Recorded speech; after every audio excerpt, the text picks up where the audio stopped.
Cela fait maintenant 29 ans que Lucie Rajambulatina exerce le métier d'enseignant ici à l'école primaire publique d'Anouspe. Comme 7 de ses confrères, elle a choisi de prendre la classe de CP1 pour cette année, et ce depuis l'année dernière. Cela fait très longtemps que j'enseigne. Cela ne me pose aucun problème d'avoir beaucoup d'élèves. Nous sommes ici pour les éduquer. Et cela me fend le cœur de regarder les enfants errer dans les rues.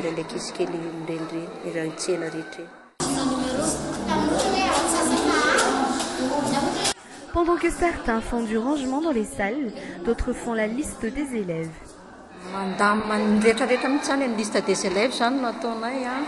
Nous mettons de l'ordre dans la liste des élèves. On reçoit également les nouveaux élèves.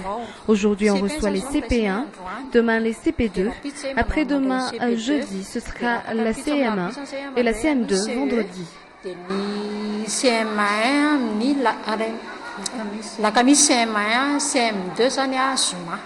La course commence pour ces enseignants, surtout pour la directrice.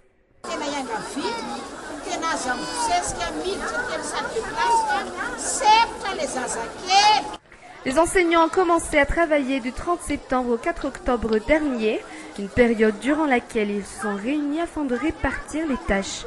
Pour cette nouvelle année scolaire, l'école a recruté un nouvel enseignant.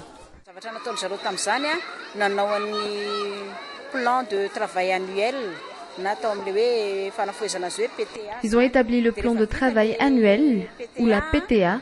Ensuite, ils se mettront à l'emploi du temps et puis la répartition des classes. Nous avons espéré avoir beaucoup d'élèves, mais cela se voit que les parents sont encore nombreux à ne pas avoir les moyens d'envoyer leurs enfants à l'école.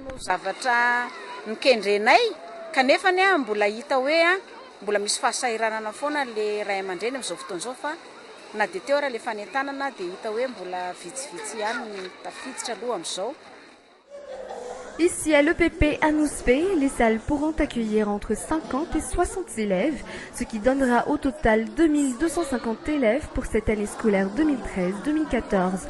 Ils sont 12 enseignants fonctionnaires et 24 enseignants femmes à exercer leur métier ici à l'EPP Anouspe.